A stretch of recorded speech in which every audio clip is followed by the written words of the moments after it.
Okay, normally I'd do some sort of gentle, lighthearted gag to fill the first 30 seconds of this video to, warm up the audience, so to speak, but I mean, I'm going to be talking about Undertale, so going into this, yep, I'm probably going to make some people very angry very inadvertently. So, two things, first of all. One, expect spoilers. I won't be talking about anything plot-heavy in depth, but I will be talking in such a way that assumes you either don't mind having incidental things be spoiled for you, or that you've already played the game to completion. And two, I am going to be talking about some negative points about the game, but I don't intend to spread hate or discontentment with this. It's just, yeah, I want there to be a video out there to balance out the praise the game has received, just so that everyone can get a clear picture of what's going on, and why some people might not like the game quite as much as others do. This is a think piece. I'm not trying to change the world from my bedroom over here, so that said, roll the opening title thingy.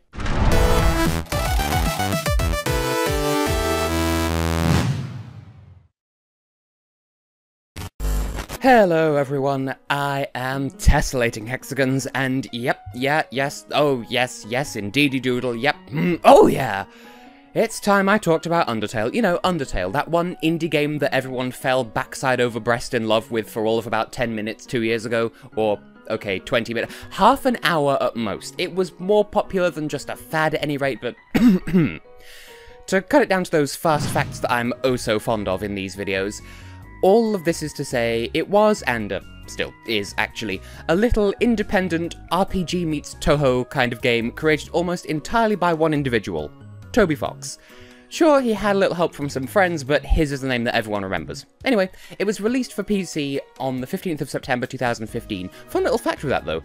Its PS4 release followed nearly 2 years later on the same day as Sonic Mania's initial release, and Toby Fox himself was so excited about Sonic Mania that he almost completely forgot his own game was releasing on the same day! And that's actually oddly pertinent to the atmosphere I'm going for with this review. But before I get into that, let's get everyone onto the same page here. Undertale plays mostly like an RPG in that you have a party of one character, who travels around various top-down 2D locations as a narrative progresses, doing stuff and occasionally getting into random encounter battles and fighting bosses. It deviates from the norm ever so slightly at that point in that, instead of battles being who can navigate the menus the most efficiently, it's now, well, if you want to fight, it's a question of timing. The closer the thing is to the middle of the screen when you press the button, the harder you'll hit, generally speaking, and that's that. And to defend yourself, it's 99% like a bullet hell game where you will dodge various shaped pellets of energy that will do you a damage if they touch you. Occasionally gimmicks happen with that. Sometimes you can move freely in 2D space, sometimes gravity applies, or you're restricted to a few lanes of movement, sometimes the bullets actually give you health instead of taking it away, and there's more gimmicks besides that. But then, this game prides itself on its claim of being like the only game of its kind that you can beat without hurting a single opponent in battle encounters. The way you go about doing that varies with each enemy, in heavy quotes, but, well, this description alone should tell you that that's one of the big gimmicks of this game. Work out how to appeal to the opposition's merciful side, and spare them, instead of killing them. And when you have the opportunity to not kill in encounters like that, you know the game expects you to not kill. Fail to comply with that, and the game makes you feel supremely bad about it. So, having laid out that groundwork, allow me to preface, however you pronounce that word, the remainder of this review with a little something to consider. I don't hate the game, not at all. I let's played it twice, technically 3 times, but one of those wasn't on screen. But I do think it's overrated. It's good, but I think it's overrated. So, if you want to hear about all the things it does right, just look up other reviews. They've all covered those points more than adequately and much more clearly and concisely than I ever could. What I want to do with this review is to take all of that as a given and explain what are, I suppose, my grievances with the game, and consider all of that, the good and the not so good, under one singular judgment.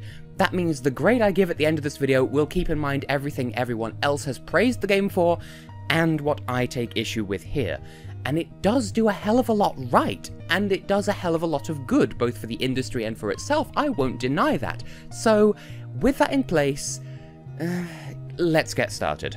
perhaps this is a petty thing to pull a game up on, but it does have a fair few, let's call them noob traps. Sure, I'll be the first to admit that if you can string players along for a little while and then pull the rug out from under them in just the right way, then by all technicalities, that is good writing.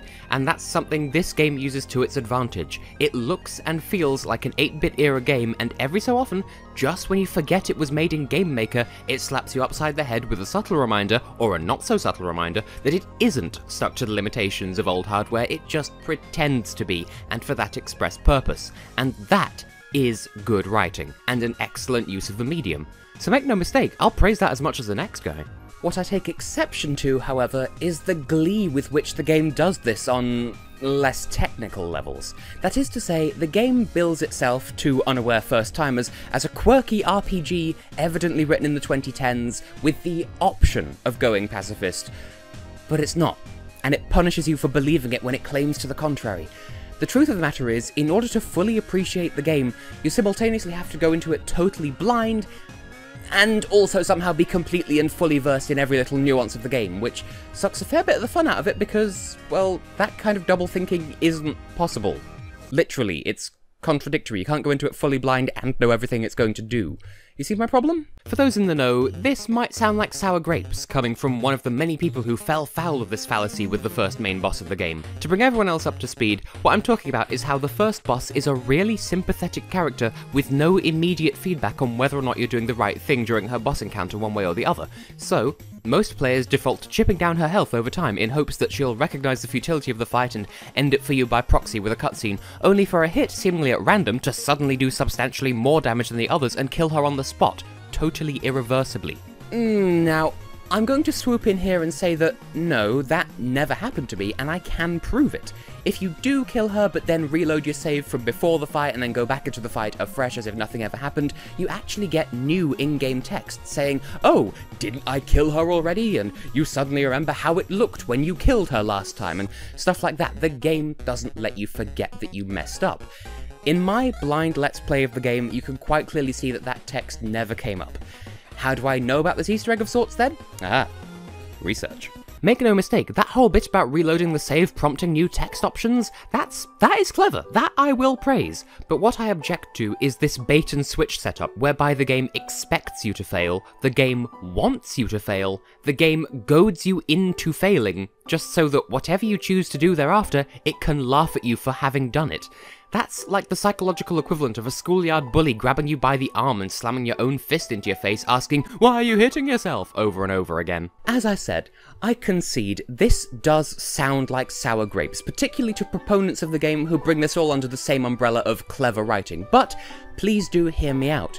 As someone who suffers from near paralysing social anxiety and avoidant personality disorder, stuff like this really can leave an indelible impact on one's psyche. I hear you though, that does seem like a bit of an overreaction to a video game, even one that demands this much emotional investment, and as someone who has that sort of mental condition, I agree with you. I'm not going to scream and shout for a list of trigger warnings that will prepare anyone for the game, but that will at the same time magically not spoil anything about it at all. I just think that with the setup being based on the pretense that its core function is to work like a nostalgic RPG first, it comes across as maybe more than a mean-spirited introduction to the game's core mechanics, even though it is, for that very reason, highly effective. Like I said, maybe I'm just embittered and everyone else can see it clearly, rather than me seeing it this way and everyone else being dazzled and or just seeing it their way. Those are all possibilities. And also, as I said, the way the game does what it does is very effective at laying the groundwork for preparing the player to play the game in earnest. After all, it's built on replay value. The story is woefully short, but the idea is that you'll play it at least twice, getting 2 or 3 completely different experiences for it each time. I just don't appreciate having my arm twisted into playing the fool just so that I can be laughed at for having played the fool. Rewind for a second there though. Part of the game's basis is, to reiterate, replay value. There are 3 main pathways through the game: neutral, pacifist, and merciless. A lot of the fandom refer to that last one as the genocide route, but Toby Fox himself has condemned the name for being too tactless, and I agree with that, so I'll be calling it Merciless in this review, as I did when I played through that route myself. The expectation is that you'll do a neutral run first, most likely murdering Toriel by accident, and maybe a few other monsters along the way getting caught up as collateral damage, but the upshot is, killing monsters gets you XP, which gets you LVs, and ultimately more HP, and yes, these abbreviations are part of the whole, "Ha, we tricked you again, aren't you so hilariously stupid and naive" routine, if you choose to view it that way. But yes, more HP means that you can scout ahead in the game and the story and have more room for error in, say, boss encounters, which then paves your way for doing the pacifist route, where everything's the same, save for the addition of a bonus dungeon at the end and a completely different final boss, which serves as an additional bonus boss on top of the neutral run if you haven't done a neutral run already. And overall, a greater understanding and appreciation of the game's lore and composition at the cost of, well, because you're not killing any monsters and you're not gaining any XP, you're capped at 20 HP throughout, unless you go to that one inn and heal past your maximum, but, you know, functionally you have a maximum of 20 HP and that never changes, which, it's a fair compromise once you have the neutral run as a foundation experience, to be fair. And then there's the Merciless Run, which, trust me, you cannot initiate accidentally. It's engineered so that there is no way you would stumble into the route without consciously pursuing it. At this point, the story is almost completely different, that is to say, you go through the same areas, minus a few once the game's world goes into lockdown, because, you know, there's a stone-cold mass murderer on the loose, but the context is almost completely different.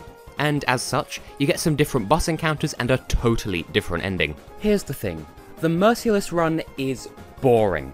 Fear not, that's not what I'm criticizing here, not at a base level anyway. That is to say, once you initiate a Merciless Run, unless you see it through all the way to the end and to that one infamous final boss with the music that the developer was so proud of he had to shove it unceremoniously into literally everything he worked on until Undertale came out, which, I mean, okay, was like 2 things, but come on, he's really proud of it and it shows. Unless you persist, this is to say, with the Merciless route up to that point, missing even one random encounter will lock you out of that route. And you have to actively seek out random encounters in each area, a fixed number per area. And these encounters get actively less and less frequent with each kill. Because, duh, diegetically, everyone is avoiding the serial killer. So you have to do a lot of grinding to stay on track. And of course, with each increase in level, LV, you get more HP and more attack power, so naturally every encounter, including bosses, with exactly 2 notable exceptions, both of which being entirely gimmick-based to bypass this issue entirely, become exponentially easier and quicker, and it's over with like that. It's not meant to be satisfying. Does it sound boring? As I said, it is. In fact, the penultimate boss encounter of the game, especially considering its neutral pacifist equivalent, sets itself up to be this absolute glitzy, glamorous, show-stopping spectacle of a difficult event to test your skills and mettle as a committed mass killer. And it dies in one hit. There is no satisfaction in doing it. And that's the point. Artistically, that's a really excellent, hard-hitting way of demonstrating that killing is bad. And you shouldn't do it. But this is where I bring up a modest complaint. The moral high ground that the game is taking. Bear in mind, this is an indie game made by functionally one person with Game Maker, available for $6.99 on Steam. I don't want to scoff and say, oh, know your place, peasant. But something doesn't quite sit right with me about having morals dictated to me by a platform that has already cemented itself, in my perception at least, as little more than a schoolyard bully that occasionally makes some very good points. That said, I'm not saying the game shouldn't make metacontextual points like that. As I said, it's clever. I applaud it. Good job. What I don't like quite so much is the way it heavy-handedly tries to do too much with that idea, by teasing and taunting the player for falling foul of moral traps they couldn't have foreseen if they just went into the game expecting the throwback RPG they were promised, only to then turn around and tell them how to be a good person. It's that juxtaposition, that almost contradiction in terms, for me, that makes it cross the line from, oh, that's a really clever point, I'll have to think about that, and into the territory of, ugh, this is so pretentious, or even just, art, whatever, sure, I'll think about that. I'm hoping at this point that I am still making coherent sense and that I haven't stumbled off into blind rant territory. I do like the game, I really do. I don't hate it, because if I hated it, why would I put together this review? Why would I have Let's Played the game twice? Why would I have put professional voice acting into my Let's Plays of it? I just don't consider myself a fan of it. So I sincerely hope that bona fide fans of the game don't take this too personally. Just to reiterate, I'm using this video to play devil's advocate and air my grievances with the game, whilst taking its abundant strengths as a given. So it's a clever game that gets a lot right. Let's not forget about that. Okay, carry on. Now, here's a touchy subject, so I implore you to listen to me carefully and completely before reacting. In fact, promise me this, don't react to what I have to say until I say the word banana again, okay? So, make no mistake, Undertale is absolute god tier alongside even the ocean when it comes to representation. The protagonist is non-binary amongst several other characters. 2 of the main characters are female in positions of erstwhile traditionally male positions of power, or up to 3 if you count some permutations of the endings, naming no names of course, because am I spoiling things? Am I not spoiling things? Make up your mind, Tess. And there are frequent displays of positive LGBTQ+ representation and support, and that's undeniably very, very, very good. And this is saying nothing of all the other positive representation it contains, not just gender identity and sexual orientation wise, but like mindfulness, mental health, social responsibility, all of that good stuff. Anyone who argues to the contrary is probably either homophobic or very misguided. It's a good thing. No one's going to dispute that. With that notion in place, bear in mind the game's position as bully on a soapbox, for the purposes of oversimplifying it. Granted, not everyone will see that way, not even close to a fraction of the population may see it that way, and that's fine. But for those that do feel that way about it, any semblance of positive representation is going to be perhaps completely lost as part of the sensation of it's a smug entity trying to one-up everyone to show how perfect it is and how holier-than-thou it is. And that absolutely isn't the intention at all. But that's how it can come across in some people's experience, if you see what I mean. Okay, banana.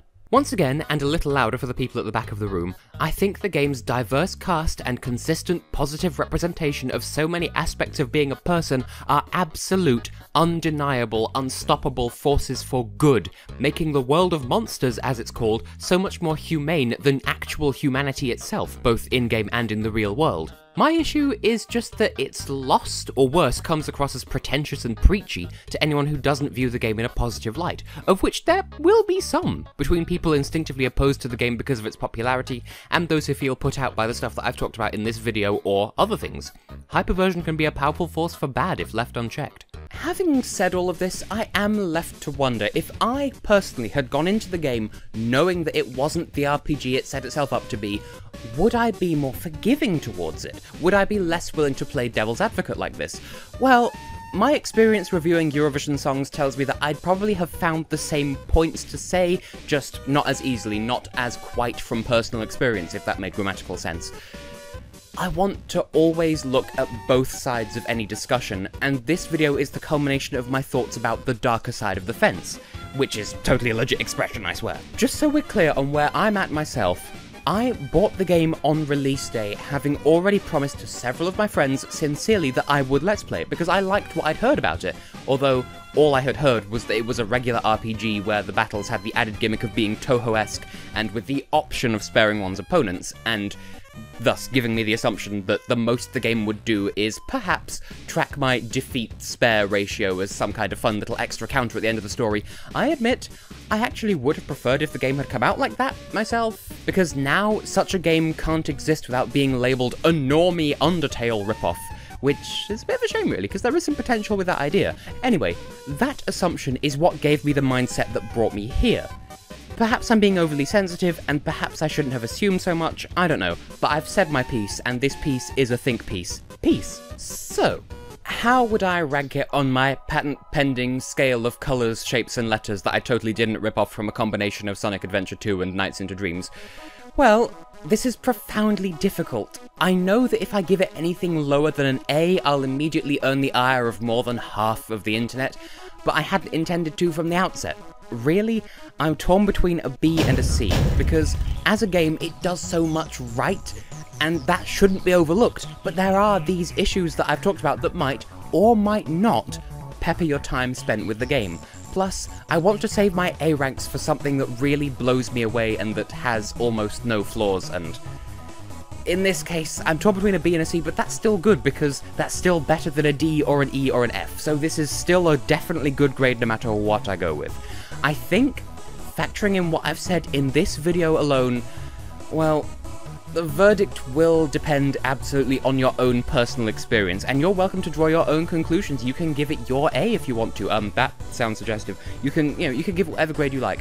I'm going to settle on a C after all, myself, personally, albeit C+, if I did those. Maybe a B-. I don't know how American grades work, but for this reason. Because of some of the points I've discussed in this video, while the game does do so much right, it does an unbelievable amount right, and that can't be overlooked, it does a lot of good for the industry as a whole. Thing is, the way it goes about doing that good isn't accessible to as much of everyone as perhaps it's aiming for. Some people will immediately be put off by its popularity, which is no fault of its own. Some people will be put off by its mocking, hyper-self-aware nature. Some people will refuse to appreciate having morals dictated to them by a .exe put together by one person in Game Maker. You see the issue? But yes, I hear you. As far as these people are concerned, it's absolutely their loss, and they don't know what they're missing. But, well, in this particular discussion, I'm haunted by a piece of advice I picked up from my brief tenure studying games design at university. People play games to make them feel good in some way or another, and if your game makes someone feel bad, it's probably not a good game. Sure, I will absolutely contest the legitimacy of that statement, because that was not a good university that I learned that from, and at least part of Undertale's strategy is to make the player feel bad to make a point. But some of it does just feel like undue spite towards relatively harmless player mentalities engendered by a society that, means well enough. That is to say, it goads you into playing it like it's a regular RPG, and then punishes you and humiliates you for doing so. It feels like the gaming equivalent of, "Ooh, I'm not touching you, you can't be annoyed." So its higher meaning can be lost to a sense of childishness from some people's perspectives that somewhat undermines its purpose, or maybe I'm just missing the point entirely. That is also a possibility. Either way, I'm sure you'll want me to apologise profusely for this video, so there you go. I apologise. What I won't apologise for, though, is that this video was powered by the lovely people supporting me over on patreon.com/TessHex. Segue! But yes, anyone who supports me on there gets a whole load of lovely bonus perks and whatnot for their most generous donations that keep me going, as well as the ability to watch these videos a month in advance. And you know what that means? If you're watching this on YouTube and you're not already a patron, then there are 2 new exclusive videos available to watch right now on my Patreon page. So if you get the chance, please do go and take a look. It would mean so much to me, and I mean that sincerely, like, not in that weird artificial kind of, oh yes, this video was brought to you by Audible, by the way, throw some money at me. Not like that, like, sincerely, if you consider supporting me, you have a very generous heart, and I thank you for it. Until next time though, and even after that for that matter, I have been, and will continue to be, Tessellating Hexagons, and I thank you sincerely for watching, if indeed you still are. Roll credits.